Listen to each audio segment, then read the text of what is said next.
Hello, my name is Mark Gibson, and you're listening to the podcast version of the Teagasc Signpost Series, a weekly webinar that promotes and examines sustainability in Irish farming.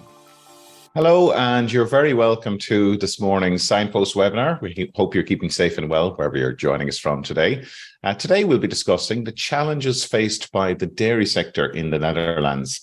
Last year, the Dutch government announced plans for a national 50% reduction of nitrogen emissions by 2030.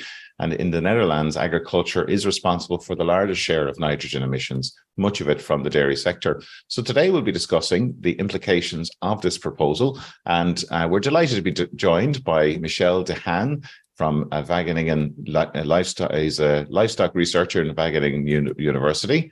And also Geert Stevens, who is a Dutch dairy farmer, who's going to be giving us some feedback of what this means on the ground. And we're also delighted to be joined by Eddie Burgess, who's agricultural catchment specialist with Teagasc, and Eddie is going to be helping us with questions later on. Good morning, everybody.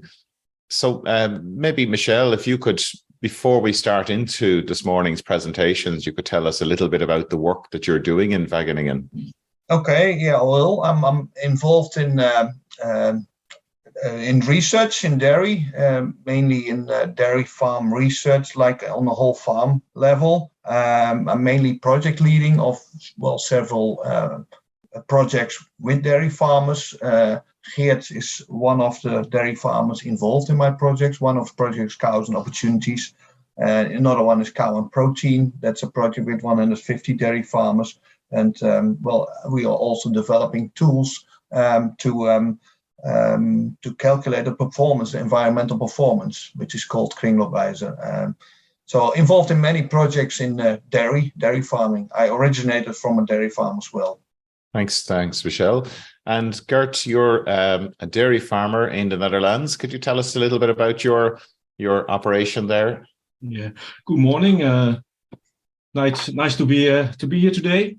I have a dairy farm in the eastern of the Netherlands, about 100 cows. The company I run with my wife, Dineke, in the eastern of the Netherlands, and in a sandy soil, about 10 meters above sea level. If you probably know, 1/3 of the Netherlands is under sea level, and our farm is 10 meters above sea level. I hope I can tell you today how we implement some measuring and goals to our farm today. And I'm looking forward to the session. Great. Thanks, Geert. And looking forward to a good discussion afterwards, because this is obviously, I suppose, a controversial enough topic in the Netherlands and indeed across the globe, because this is a story that has got international attention, given the hard line that the Dutch government is taking on emissions. And so it'll be interesting to tease through some of the proposals there. So, Michel, I think you're kicking us off with the first presentation. Well, I called my presentation Challenges for the Dairy Sector in the Netherlands, but you obviously, like Andy Boland, asked me, what's going on in the Netherlands? So I better tell you what's going on in the Netherlands. What I'm going to cover today, this first 20 minutes is about the Dutch dairy sector, because you need to know what is the Dutch dairy sector. That's helping to understand where are we right now. Then some challenges, and then we discover that the environment and nature doesn't always align with agriculture. Maybe in perspective of dairy farms it does, but according to a lot of people it doesn't. And in the end, we will see we have a big struggle for the future, and we probably still have a big struggle in the future.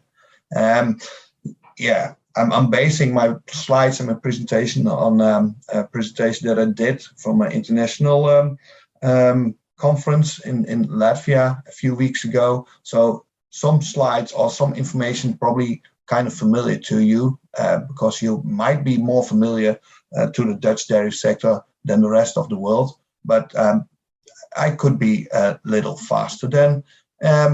About the Dutch dairy sector, 65% of agriculture area is used for dairy farming. And in the Netherlands, we have mainly specialized dairy farms. That's probably the same in Ireland. The land price is quite high, like 70,000 euros up to 100,000 euros for grassland.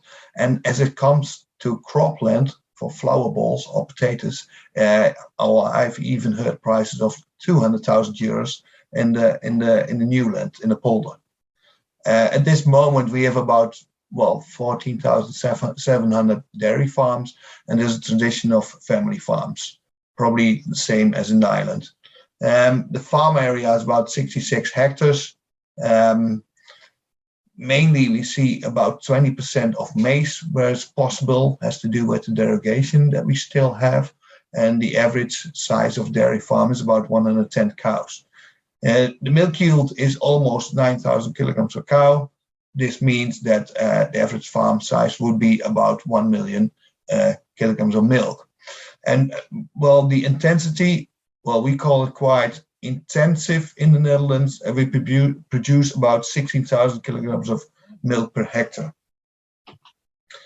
Then a little about the Netherlands. This was really good information for the rest of the world. On the left-hand side, you see a world map. Obviously, you see Netherlands over there. We are such a small country. You see Ireland over there as well. You're a lot bigger than we are. But we are really small, and we are a flat country. Geert already told you, his farm is 10 meters above sea level. And some farms or a lot of land is below sea level, but it's about the variation we got. We have some hills, maybe 3 in the south. So we are flat and we are green. Maybe not as green as Ireland, but most of the times in the year we're green. We have water, we have ditches. We do pasture grazing, less than you do in Ireland, but still there's a lot of pasture grazing. It's encouraged as well. And we do other crops, flower balls, and that's on the picture on the right-hand side below. There's rotations with other crops, with potatoes, with wheat. So that's about the Netherlands. Then this next picture, that's about, we can compare countries, and that's helping understanding the story. On the left-hand side, we see abbreviations, or we see the names of the countries, like UK, the Netherlands, and the country below on the last line, that's Ireland. I wrote down the surface, the area, the square kilometers, and then you see the Netherlands. We have only 41,000 square kilometers, which is by far the smallest country. Then Ireland is not a really big country, but you're almost twice as big as the Netherlands. Then the inhabitants, India, really a big country, became the country with the most inhabitants this year in the world. But still, the Netherlands, we have 17 million inhabitants, and Ireland, I looked it up, it's about 5 million inhabitants over there. Then the milk production, total milk production of the land, India is producing a lot. It's producing about, it's not on the world market, but it's still producing a lot. Germany, France is producing more. We are producing almost the same amount of milk as the UK. And Ireland is gone up milk production like about 9 million tons, but the Netherlands, we still produce 14 million tons. Which brings us to the next picture. When we are comparing countries, we can divide the square kilometers, the people per square kilometers, and the tons of milk per square kilometers. And the next thing we see is that the density, the amount of people per square kilometer is the highest in India, but the amount of milk that's been produced per square kilometer is by far the highest in the Netherlands. And at this stage, I also see quite a lot of milk per square kilometer produced in Ireland, but it's really a lot in the Netherlands. And I believe, we are producing in the top 15 of milk production, and as it comes to size of the country, we're really small. We can't be seen on the world map. So this kind of tells the picture. This is a really important picture, we are really producing a lot of milk. And then I'm not even talking about pigs and poultry. And we have such a small surface. And well, we kind of want to have it all in the Netherlands. We want to have dairy, we want to have pigs, we want to have crops, we want to have tourism, we want to have nature, we want to have refugees, we want to have more buildings, we want to have more houses, we want to have it all. And that's becoming really difficult. So this means we have a lot of challenges. And we call it environmental challenges. And it's listed over here, and probably it's not complete, but it's about, the top one priority right now is reducing ammonia. And in average, the ammonia emission by agriculture should be reduced more than 40% in 2030. And the greenhouse gas emission should be reduced a lot compared to 1990. You recognize it. But in the end, this means less methane, less nitrous oxide, more carbon sequestration. The other issue is water quality. This leads to low nitrogen and phosphate application. And from this year on, about 3 meters without application along ditches. There's also extra restriction. And we have this nitrate directive that you recognize as well. There will be no more derogation on manure from 2026 onwards. And that's a big issue in the Netherlands. And we expect some big consequences of that. Now it's a scheme that's leading to the situation without derogation, which means we can only apply 43 tons of manure per hectare, which is not a lot. And then biodiversity is a big issue in Europe and in the Netherlands, and the Dutch government wants to be a front runner in circularity. And we need to be climate neutral in 2050, and probably I'm forgetting something. So this means a lot of challenges, and we want to have it all. So this is difficult. And like the Netherlands, we feel like farming in the backyard of cities. Many people have an opinion about farming and farmers. And some people say keeping animals for food production is wrong. And they say farms pollute, or farmers don't care about animals, they just care about profit. And less animals will lead to less environmental issues. That's what they say. And it's, I think, good to be aware of. I think only about 2% of the population in the Netherlands has something to do with agriculture. 2% of our 17 million people. So that's a struggle. That's difficult. And then we have this situation. We have politicians. And some politicians say, let's cut down the number of livestock by 50%.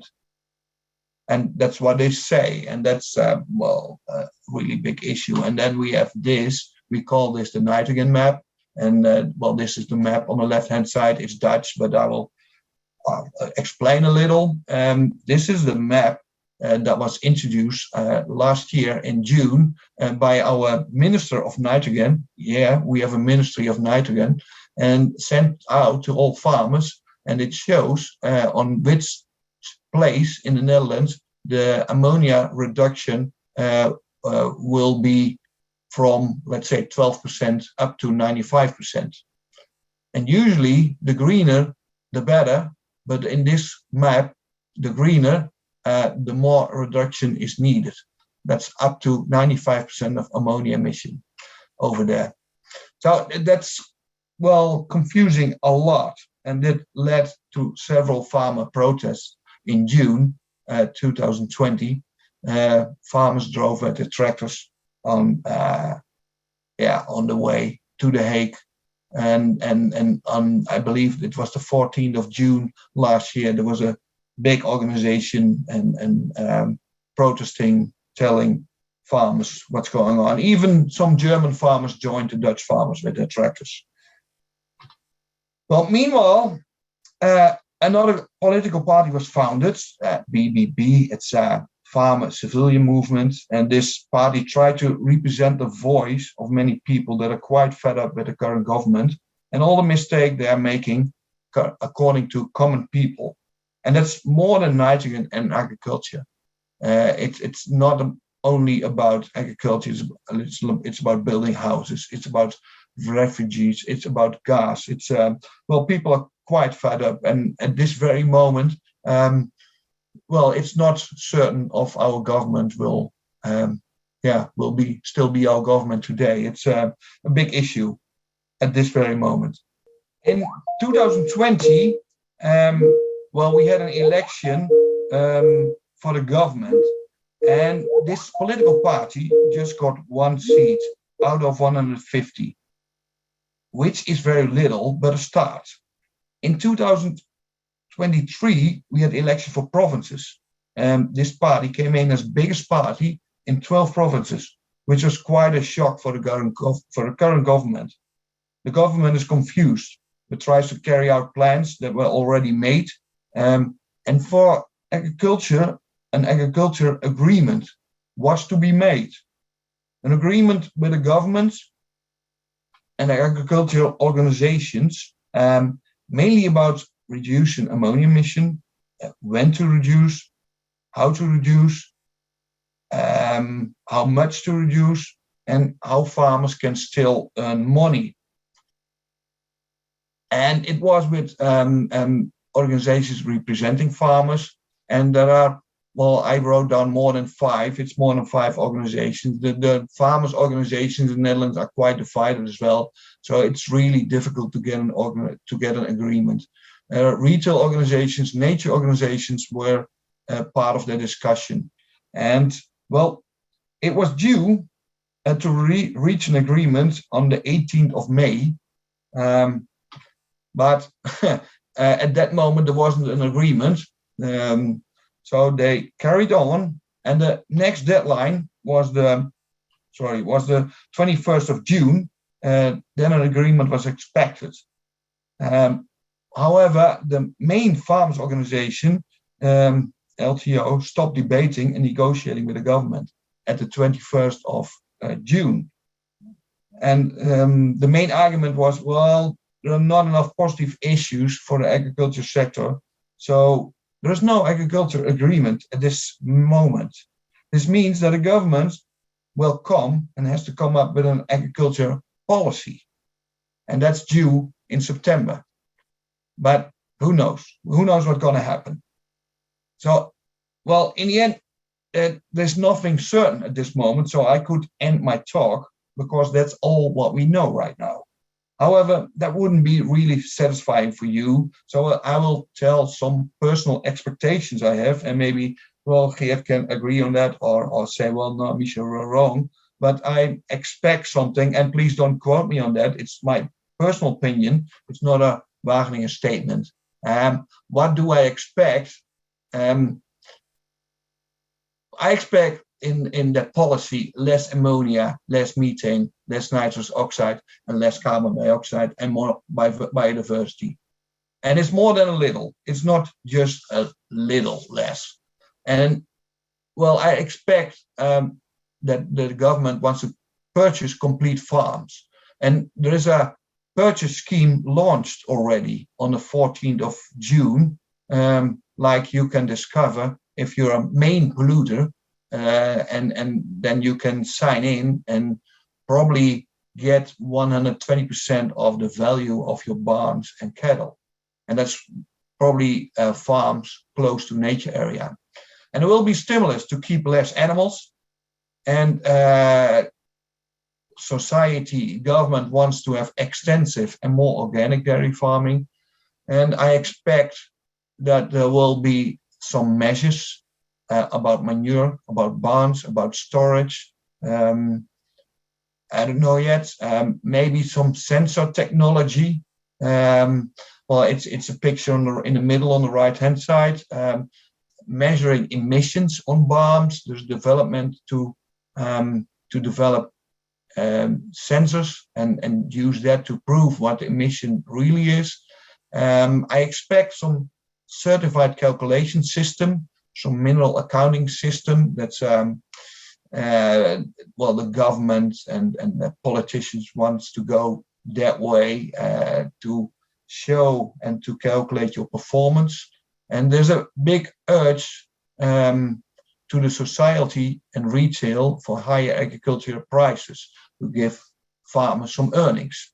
And I expect some extra money for grassland with restrictions in use. But that's my personal expectations.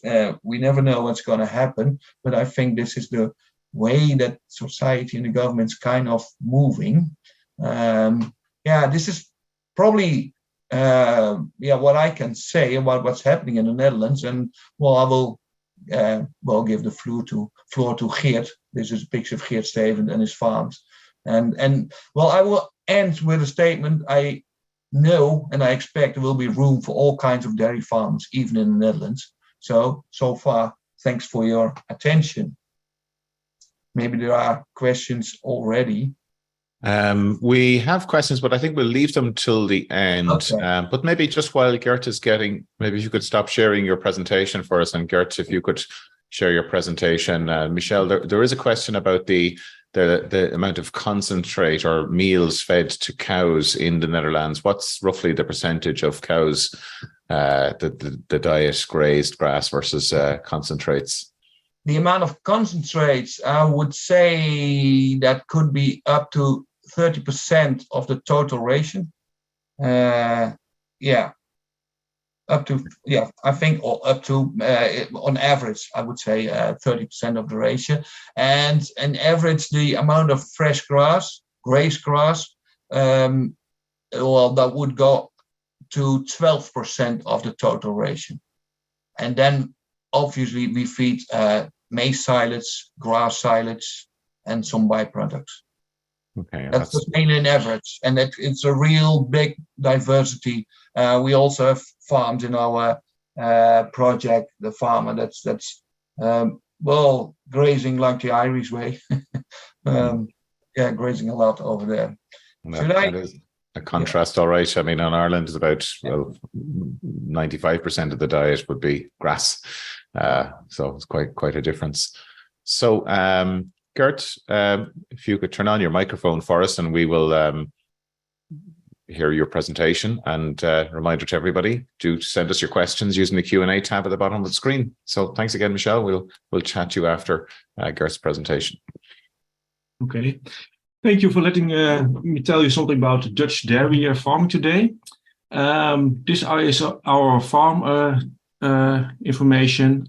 So I told you before, our company is located in the eastern of the Netherlands.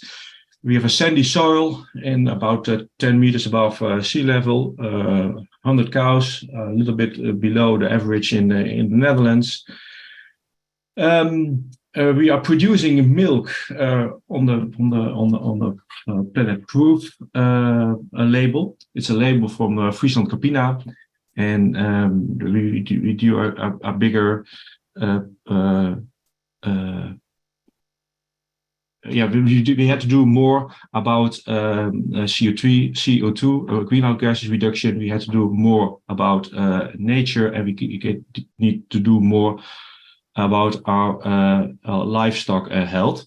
And we get more money for milk, 4 or 5 euro cents for a liter. And when we produce on this label from Planet Proof, it's almost 5 to 7% of the milk in the Netherlands is produced under the label of Planet Proof of Friesland Campina. There's not more market for that milk, so it's limited. Next slide, please, Michel. First of all, we are farming to support our family financially. That's the most important. But of course, we also have an eye for our environments, and that's very important. We want to make a balance in that. So that's our farm strategy. The next slide, please. Michel told us a lot about the challenges for the dairy farming in the Netherlands, and all tasks are come together in one place. and that's the farmyard, the place where we work every day, where we live every day. And yeah, that's not simple. The big question is for us, with all those tasks, how do I make my income with all these tasks? And in this project, so Scouting Opportunities, we implement all those tasks, and a lot of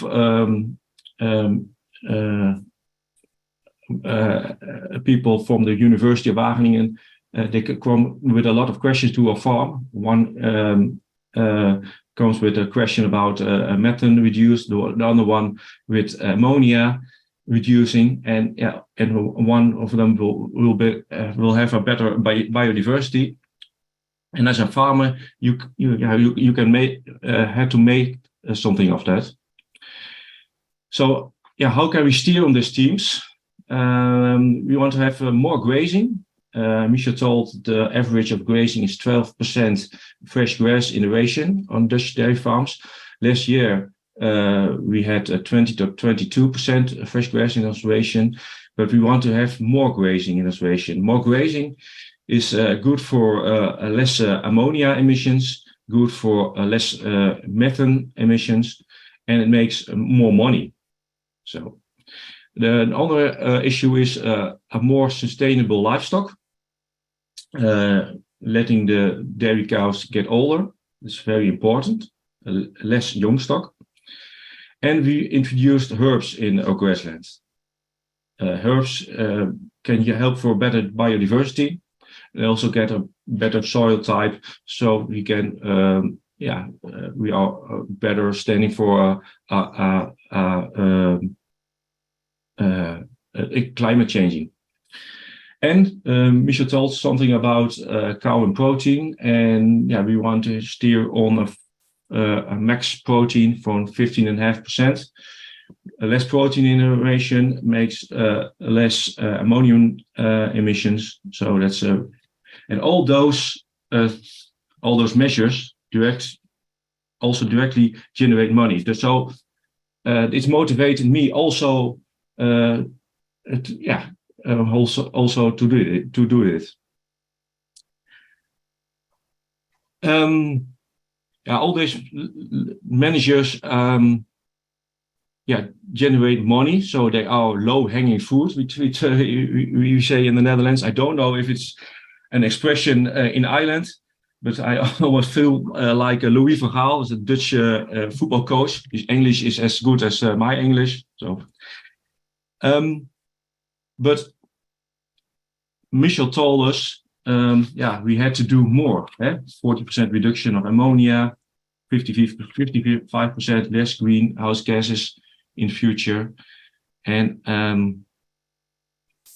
what I mean to say is that if we want to meet the goals set by our government, there's a great effort need, which of course also costs us more money.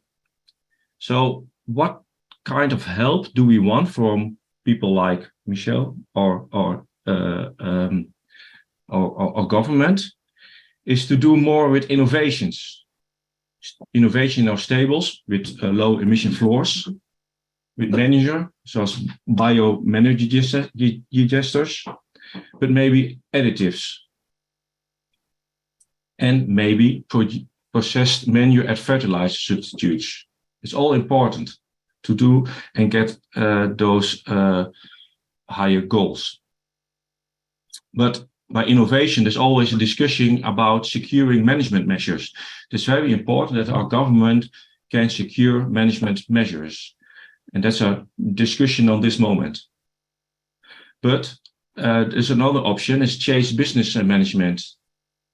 Can or must be switched to organic farm, but there's no market enough for more organic milk in the Netherlands. 5 to 7% is there's a market for organic milk in the Netherlands. Our government and also our European government, Frans Timmermans, wants to steer us to 20 to 25% organic farming. But when there is no market for us, I ask myself, is it wise to do? And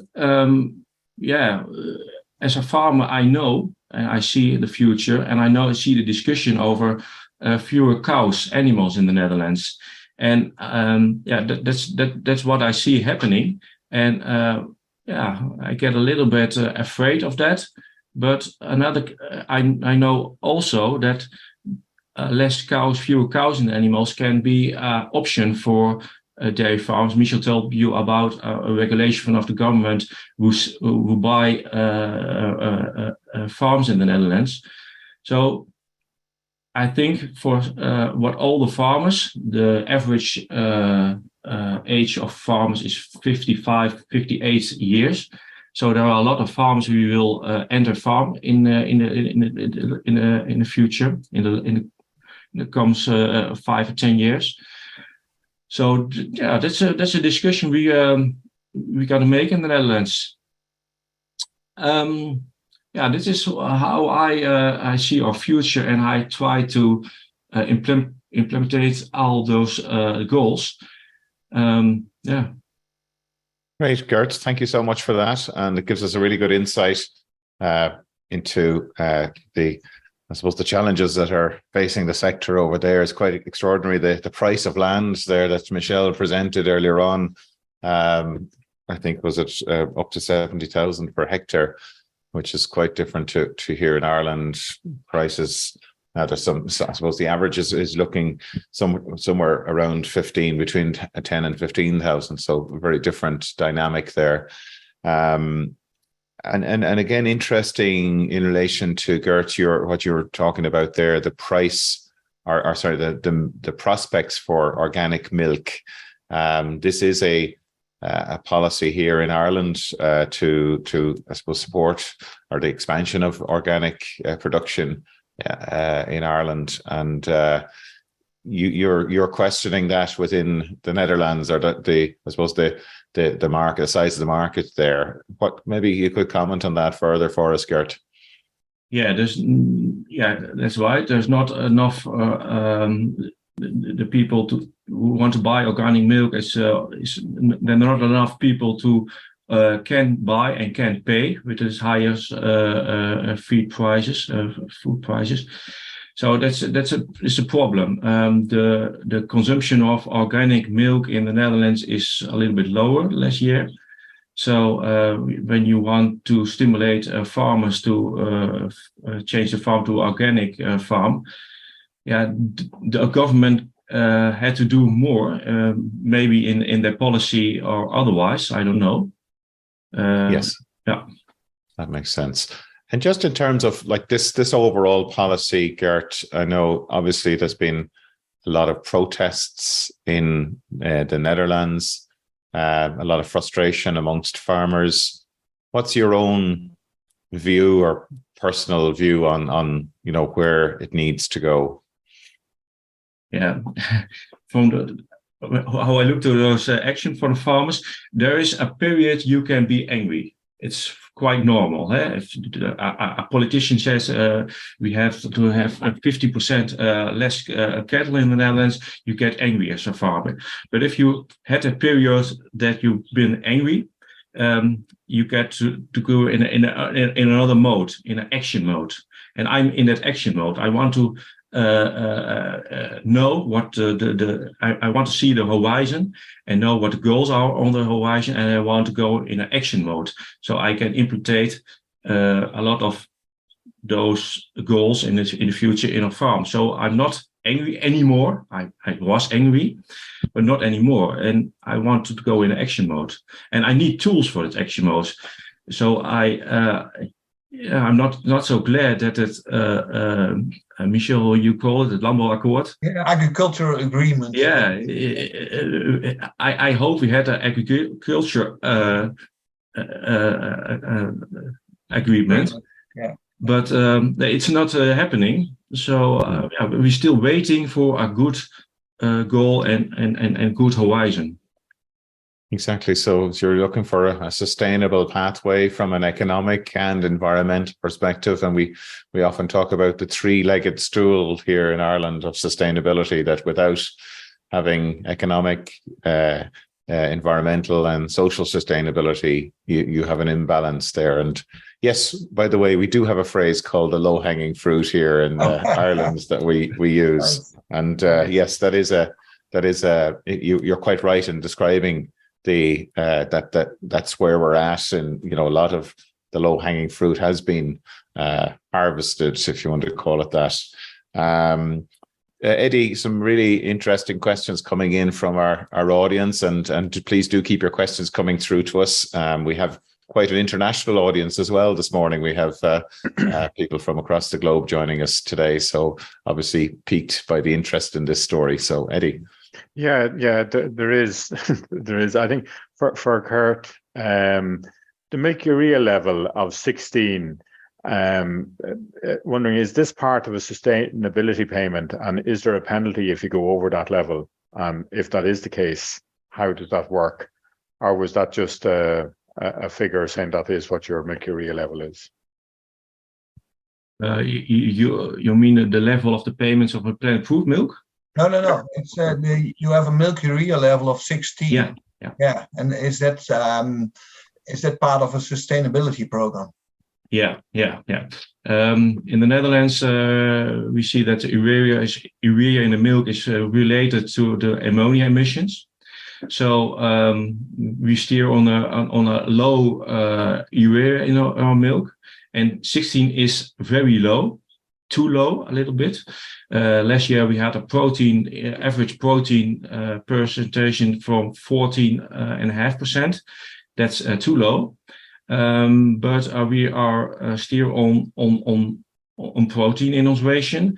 But last year we see, where the border is when you cross it, and we crossed that border from to low in protein. And it cost us, yield or money, and so we know that urea 16 and 14.5% protein in ration is too low. Yeah. Maybe to add a little, there's no penalty if your urea is really high or low. We use it as an indicator for efficiency of protein feeding, and it's also an indicator for ammonia emission. Does that answer to the question, Eddie? Yeah. No, I think that does. That does. Thanks. And kind of following on for that, what are the top 3 measures for dairy farmers that are willing? What 3 measures are dairy farmers most likely to implement to reduce greenhouse gases and ammonia emissions? For who's that a question? Maybe both. Well, both, I suppose. Yeah. Okay. Sorry, I should have said sorry. Yeah, that's. Doesn't really matter. Well, I can start with my perspective. Well, I think it's in feeding, to implement low protein feeding that would help with ammonia emission, and probably also doesn't cost money and maybe even save money. So that's a start. Well, it depends on the farm. That more grazing hours could help with the ammonia emission. For the greenhouse gases, well, feeding is important. However, people gained a lot last year using less concentrate or concentrate with low emission factors. That's helping for the carbon dioxide. And now there is some additives in the Netherlands, above a DSM additive, which still costs money, but it's helping a lot to reduce methane emission. And in some pilots, it's being used. And there's a payment scheme introduced by Friese Campina. If your greenhouse gas emissions below a certain level, you get 1.5 cents extra per kilogram of milk, and which can be attractive.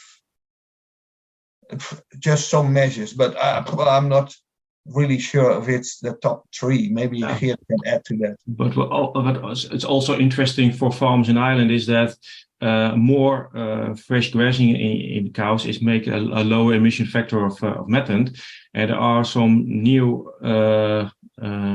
investigations by Wageningen University. They say that fresh grass grazed in spring have a lower emission factor method as grass grazed in fall. It's not validated, this data, but it's a first impression. So that's you get a perspective to the future, I guess, with reducing greenhouse gas with that. Yeah, and I was at a talk yesterday, and the very same research was being presented coming from Moore Park about the fresh grass graze in springtime. So there's a comment there, Eddie, just somebody correcting me quite correctly in relation to the price of land in Ireland, and the figures I was quoting was per acre. So okay. Roughly 30,000 per hectare would probably be the upper limit there. So I suppose approximately half the price of what it is for selling it over in the Netherlands. I'm not sure you won't get away with much, Mark. No, well, this is great. Look, it's we stand to be corrected. Only right. There's a question. Sorry, Mark. I just kind of following on measures there, sure. and we have a greater number of farmers falling under the requirement to use low emission spreading technologies in Ireland at the moment, and that's something that you've been doing for a lot longer than we have. And here we have trailing hoses or dribble bar.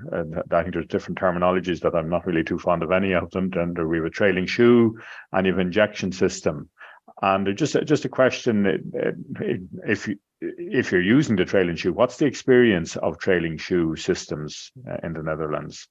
Or are you all injecting slurry? Yeah, the most of the slurry is injected in ground, also on crop fields, also grassland. There's a little kind of farmers who have an exception of this rule, and they make slurry in spreading slurry.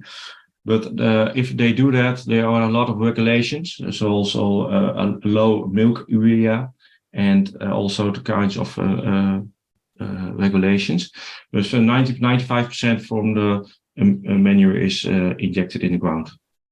So and there are two systems injected in the ground, and also we call it the slave foot. It's putting the slurry between the grass on the ground. Yes. And the trailing shoe we call it, but I know if you call it the trailing foot or similar.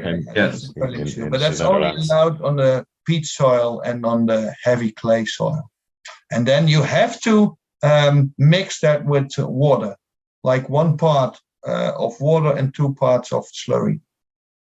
I'm not sure, did we talk about there was a question there in relation to the tool that you discussed, Michel, there, that environmental performance tool for farms. We're in Ireland, we're developing a similar tool called the AgNav to support farmers in measuring their carbon footprint and reducing their carbon footprint. A similar tool, I imagine, with maybe more variables you're looking at.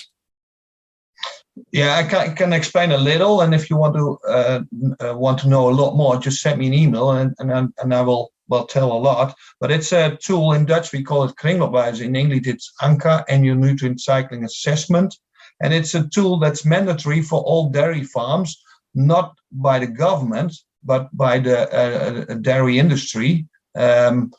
And that's mandatory for almost all dairy farms, like 98%. If you're delivering milk to the dairy industry that's connected to the Dutch Dairy Association, you have to fill out that tool. And all the data are stored in a central database, and the dairy processors can use that for the sustainability performance, and they will know how much ammonia emission there is, how much greenhouse gas emissions, what's the nitrogen surplus, what's the phosphate surplus, what's the manure production. And it's really farm-based. It's a farm-specific tool, and it's connected to all kinds of data sources the government, from the feed processors, to the dairy processors, and do the calculations. But if you're more interested in that, I can tell you a lot more about it, but it would take a lot more time, I would say. Of course, yes, yeah. We might get you back again, Michel, to it might, talk to us about that. Or maybe the one who's asking the question sent me an email. Just a question on the organics coming in, and I think it's very interesting that you refer to the market not being there to support the policy targets. But wondering, is there analysis in the Netherlands of the carbon footprint of organic produce versus regular production? And the questioner feels that most studies have shown that there's a higher carbon footprint from organic produce versus regular production systems. But probably driven by lower output per animal or per hectare. Yeah, well, there is an analysis, and if you express the carbon footprint per kilogram of milk, then it's more efficient to be just a regular farm. So the carbon footprint per kilogram of milk is higher on an organic farm, and it has to do with probably with methane. On the other hand, if you express it per hectare, and that's what the organic farms like to do, then the performance of the organic farm would be better. It's probably something you recognize. Yeah. And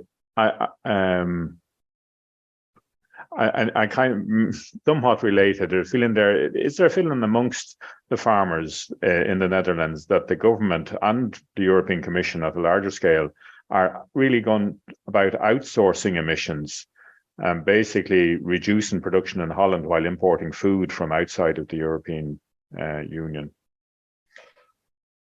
Yeah, it's also a feeling. Farmers don't like that idea. I always tell there's a reason why there's dairy in the Netherlands, why there's dairy in Ireland, why there's dairy on certain spots in the world. And it has to do with the soil and enough water. It has to do with rain. And now it feels like, we are pushing away dairy and animals from places where there's a lot, and then we don't need to import dairy from other countries really soon, but it's marketed in the Netherlands. Vegetables are being imported, also milk is being imported. That's market, but it doesn't feel too nice for the dairy farmers that we are exporting a lot, and there's a reason that we are producing dairy a lot. Yeah, we have a comment here from one of our viewers here. It says, would farmers not be better served if the research organizations and farmer lobby groups place more time finding solutions to the problems instead of trying to find excuses, including pointing out to the public and supermarkets that higher prices will be needed? But it's simply a fact, I think, that you're presenting that higher prices will be needed if production is restricted. Yeah, is that a question to Geert or to my? Well, if you both want to comment on it. Yeah. I will start, and I kind of agree with that. But this is again, we have only 2%, and I think that includes researchers in farming that are somehow involved in agriculture, and even within research, everybody doesn't agree.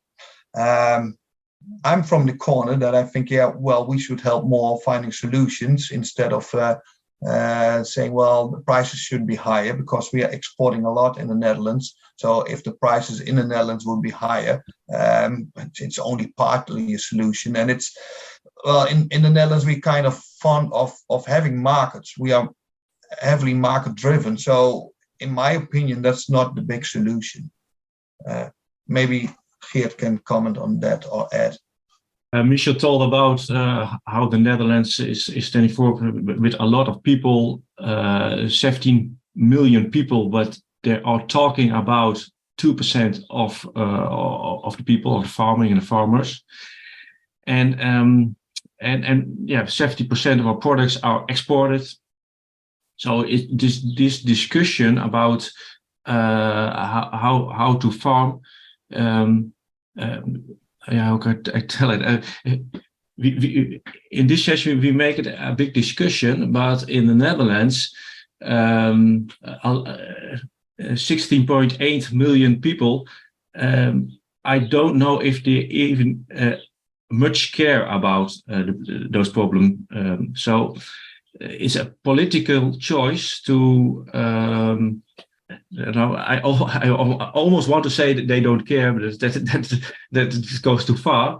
But there is this discussion about there are a lot of people and less farmers, so the discussions will always be there's a higher goal, good economic, a lot of houses, a lot of nature that we all see. So there's not a lot of a big view to make a lot of solutions. Is my opinion. But we are also, as farmers, want those solutions, but we are a small part of this whole system. You talked, I think it was Michel that mentioned that a lot of the farms that are being bought out. What is the plan for those farms then? Are they being rewilded, or what's happening to those? And just added to that, I mean, is there a plan? Is there a wider land use plan for the Netherlands? Well, it's we have a lot of Nature 2000 areas, like 160 Nature 2000 areas, and there's a calculation which farm is polluting on what Nature 2000 area, and those farms, they can apply to this purchase scheme, and they can get extra money just for barns and cattle, probably not for the land, but they are urged to go out of business. And so then we have less animals, less cattle. So that could be a big solution for nature, for ammonia emission. Well, the plan with the land is not really certain yet. Maybe it can be used for other farms, or maybe it can be used for nature, at least if there's less ammonia emission or nitrogen deposition on that land. That's okay. So that's an important clarification. Maybe you hear some irony in my voice, but it's it's difficult for farmers. And I asked my brother and probably Geert as well. Well, are you a main polluter? And do you want to sell your farm? It's it's difficult. Okay, so the government is more buying out the livestock as opposed to the land. The land is still the ownership of the farmer. Yeah, could be, but then the farmer is not allowed to farm anymore. Okay. Yeah, right. But it's still introduced. That scheme is introduced on last June, the 14th of June. So it's really fresh. Sure. So we do not know what's going to happen now and what the restrictions are and the choices and whatever. Okay. So it's a lot of assumptions that I make. Okay. We're coming close to the end of our session. Eddie, do you have any final questions you'd like to? Yeah, well, there's two questions really to do with the cows themselves. One is, if cows are kept longer, will the amount of methane per kilo of milk produced not increase as the herd milk yield decreases with age? And then I think the overall balance is positive there from my knowledge of research done in Ireland. But on a similar question, will increasing grazing time increase methane emissions in comparison with less grass and more concentrate? Yeah, so should I try to answer that a little? First one has to do with, if the cow gets older, do we have less or more methane? Well, it depends. If a cow gets older, they should happens something else on the farm as well. You should keep less young stock. You don't need that many replacement animals. So that could be the good thing. So in the end, we have less rumens to feed, and so less methane emission from the rumen. Then the question about grazing, that's a nice one. I think it's about balancing. We know that from good maize silage, there's less methane than from grass and grass silage. So if you are feeding maize silage with a lot of starch, the methane emission will be lower than with grazing. The same with some concentrates. Some concentrates have result in higher methane levels and some in lower. So I think it's mainly about balancing, and it's about the grass as well. In the end, we will see different methane from different grass, which is fed, old grass, young grass, time of the year, type of the grass, but it's still a lot in research. But I think it's about balancing. Yeah. Okay, we're slightly over time, but no, thank you so much, Michel and Geert, for joining us today. Really good to get an insight into the realities of farm policy and what's happening in the dairy sector in the Netherlands. So it is no doubt a very uncertain time, and we wish you both well over the next few months and years, and hopefully a solution that works for everybody can be developed. And I think there's a lot of eyes looking at what's happening there in the Netherlands. So thank you once again for your time today. Eddie, thank you so much for helping with the questions as well. Some really good questions coming through from our viewers this morning. And I want to say finally, thanks to Andy Boland, our series producer, and Yvonne Maher for helping us with the technical side of today and preparing our speakers. Next week, we're going to be joined by John Muldowney, who is head of the Agriculture and Environmental Structures Division within the Department of Agriculture, Food and the Marine. And John is going to be giving us an update on the Acres agri-environmental scheme. So he's going to give us an overview and some of the milestones that scheme is going through. So until next week, enjoy the weekend, and thanks for joining us today. Thank you. You've been listening to the podcast version of the Teagasc Signpost Series, the weekly webinar that promotes and examines sustainability in Irish farming. Don't forget to join us live every Friday morning for our latest webinar. For more, visit teagasc.ie. And you can also rate, review, and subscribe to the Signpost Series on Apple Podcasts, Spotify, or wherever you get your podcasts from. I'm Mark Gibson, and thanks for listening.